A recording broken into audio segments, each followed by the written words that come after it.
Welcome to RealTime Fantasy Sports. This is Starts, Sits, and Sleepers.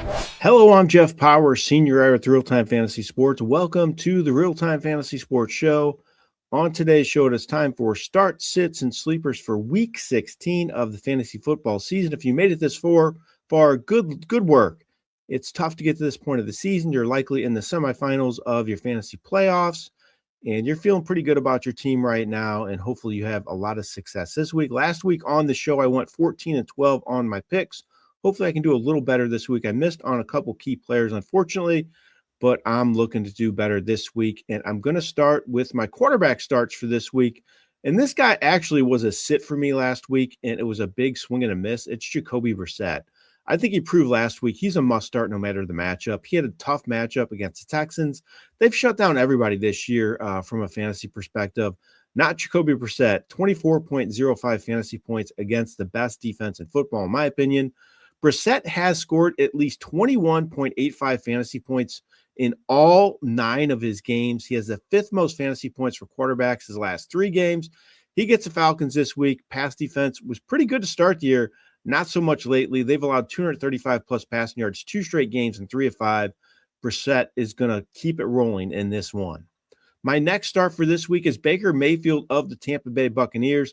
It's amazing what a full group of receivers can do for Baker Mayfield, but everybody's back. Jalen McMillan, Mike Evans, and he looked good last week. Threw for 277 yards and 2 touchdowns. It was much more like the Baker Mayfield from last year. They get the Panthers this week. It's a must-win game for them. They want to stay in the playoff hunt.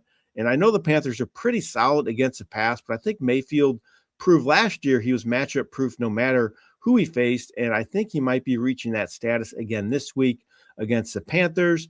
He started the season with 6 straight games with 20-plus fantasy points. Don't forget about that. He's just kind of cooled off lately. I think he gets it going again this week, and I think Mayfield is a really good play for fantasy teams. My last start at quarterback this week is Justin Herbert of the Los Angeles Chargers. He's actually been kind of cold lately. 5 straight games with less than 17 fantasy points. He just hasn't been very good for fantasy teams of late, but still, the potential is always there for Herbert to have the huge game. He has 3 games this year with 30-plus fantasy points. He gets the Cowboys this week. This is a smash matchup for Herbert, in my opinion. They allow the most fantasy points to quarterbacks on the season. I think Herbert gets back to his big ways in this one, and it's not another one of those ho-hum showings for him in Week 16. My sits at quarterback is somebody in that same game. It's tough to sit him. I get it, but I would just maybe kind of temper my expectations for Dak Prescott this week. He is having a huge season. He's been very good, but he showed last week that he is not immune to the down game. He had just 14.9 fantasy points against the Vikings. I wouldn't be surprised if that happens again this week against a very good Chargers pass defense. They've allowed the 2nd fewest fantasy points to quarterbacks on the season. Chargers have allowed less than 200 passing yards 5 of their last 7 games. So I think Prescott might not have one of those big games in this matchup. And my next sit is actually another guy who's kind of similar to Prescott. He's having a really good season, MVP-type season. It's Matthew Stafford. He's been absolutely unbelievable. 25-plus fantasy points, 3 or 4 games. Like I mentioned, I think he's having an MVP-type year. But I'm worried about him this week against Seattle.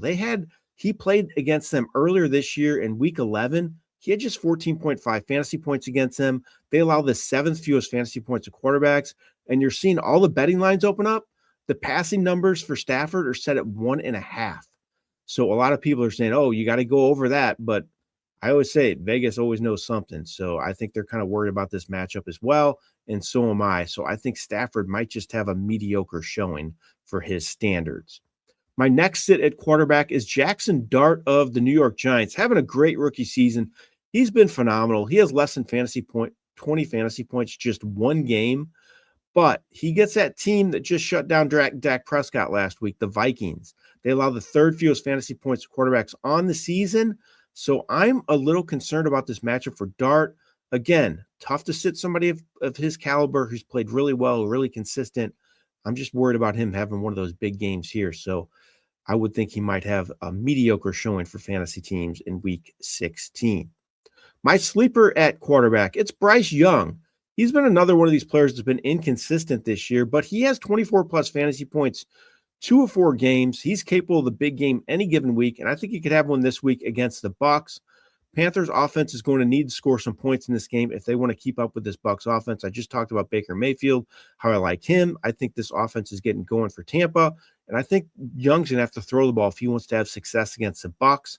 They allow the third most fantasy points to quarterbacks as well. They gave up 365 passing yards to Kirk Cousins last week, so I think that bodes well for Young in Week 16.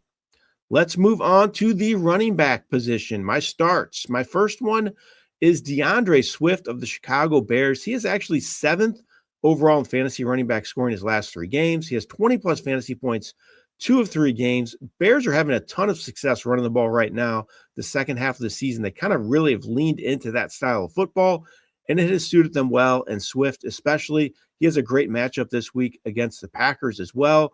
Bears just ran for 138 yards against them a few weeks back. I know the Packers have actually been pretty good against the run much of the year, but Bears had success against them a few weeks back. I think Swift keeps it going in this one. My next start for this week's actually a guy who's he's a must start no matter what, but he's having a down year for his standards at least. That's Saquon Barkley. He is just 11th overall in fantasy running back scoring after having that monster season last year. Eagles offense has just struggled much of the year. Offensive line hasn't been as good. Here's the good news, though, in my opinion, for Barkley owners.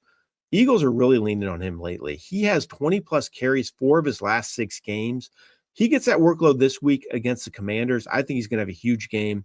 Commanders have given up 145-plus rushing yards 2 straight games in 4 or 5. I think Barkley goes off in Week 16.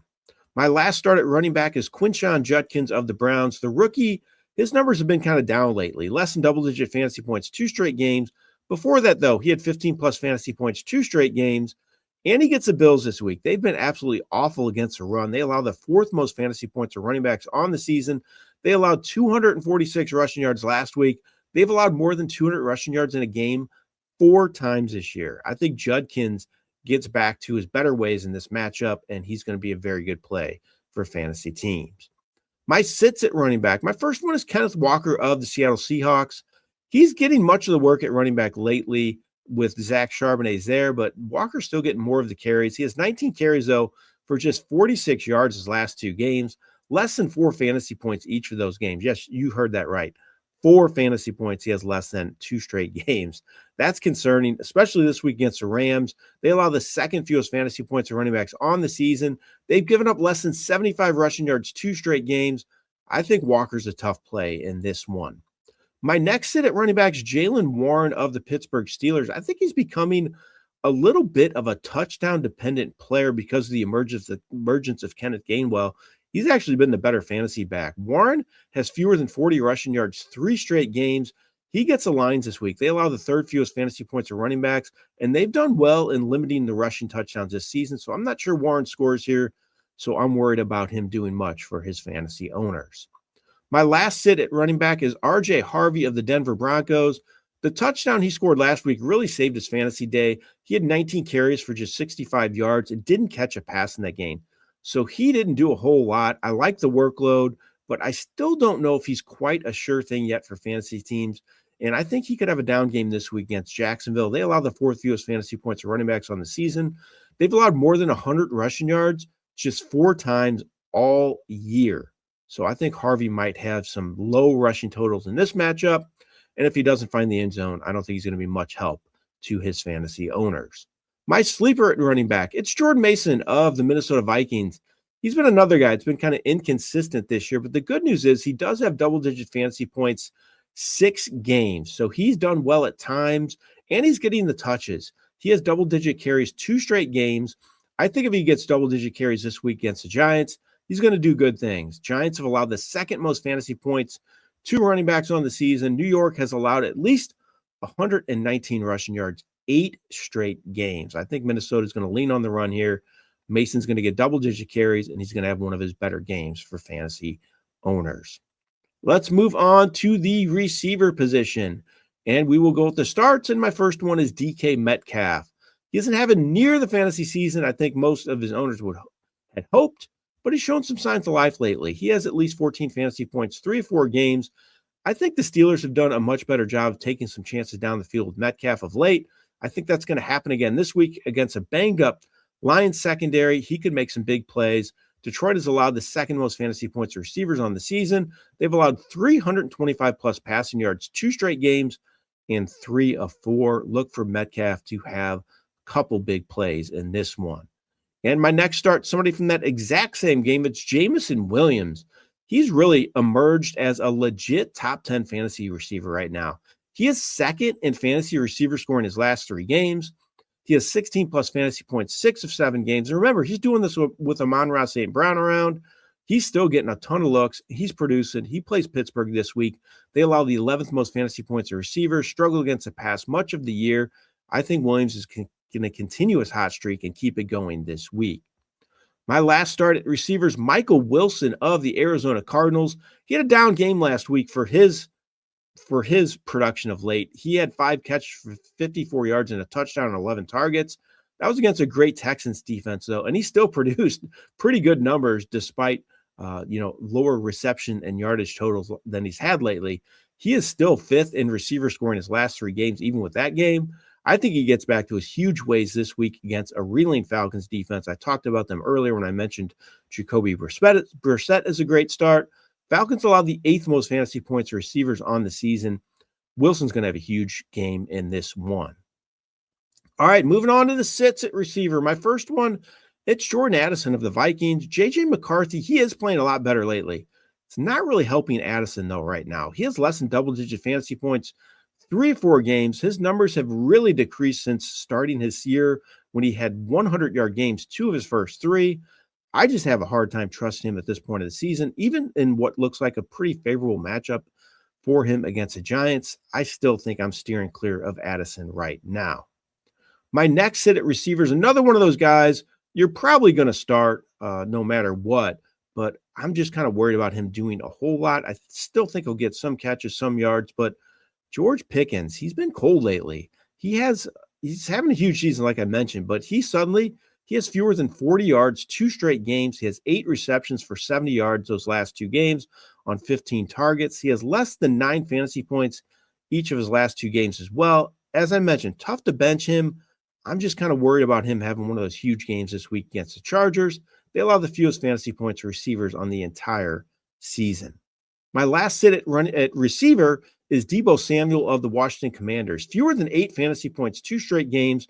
His numbers have really decreased since the return of Terry McLaurin. He's getting a lot of looks. McLaurin is. Deebo Samuel, not so much. He also has a tough matchup this week against Philadelphia. They allow the 7th fewest fantasy points to receivers. They allowed just 29 passing yards last week. Yeah, 29 passing yards. Kind of crazy, that stat. And they've allowed less than 150 passing yards 3 straight games as well. So I think Washington is going to have some trouble throwing the ball here.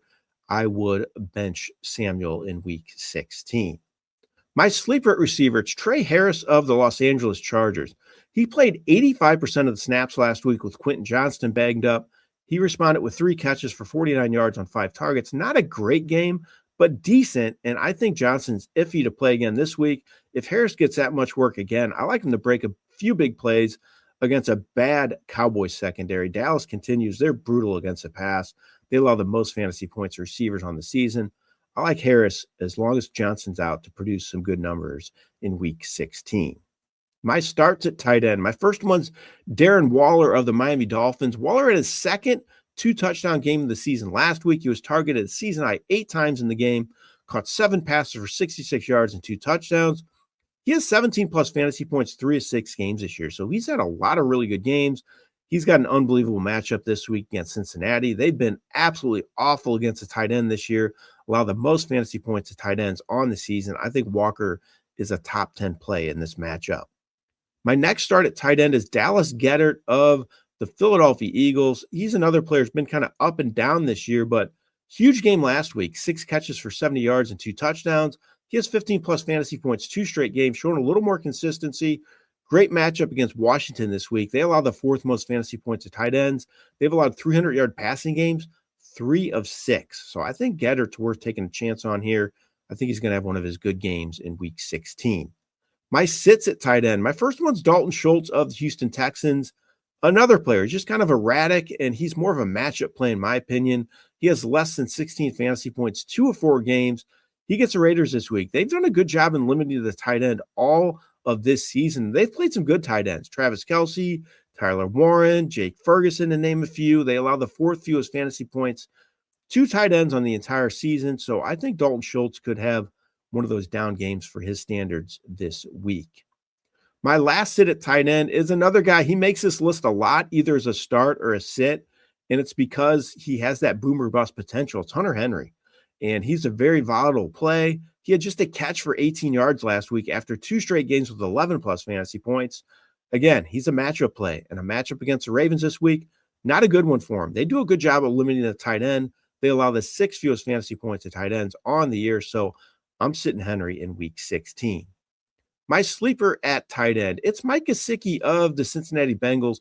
He had a bad game last week, just a catch for 11 yards.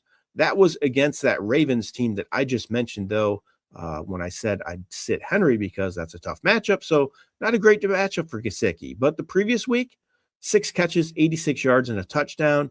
T. Higgins, he remains out. I think that's going to lead to more targets for Gesicki this week against Miami. They allow the 3rd most fantasy points to tight ends on the season. They do well against receivers, but not so much in coverage against a tight end. The linebackers can struggle in that area. All right, those are my starts, sits, and sleepers for week 16 of the fantasy football season. Hope you have a lot of success in these big games this week. This has been Jeff Paur for RealTime Fantasy Sports.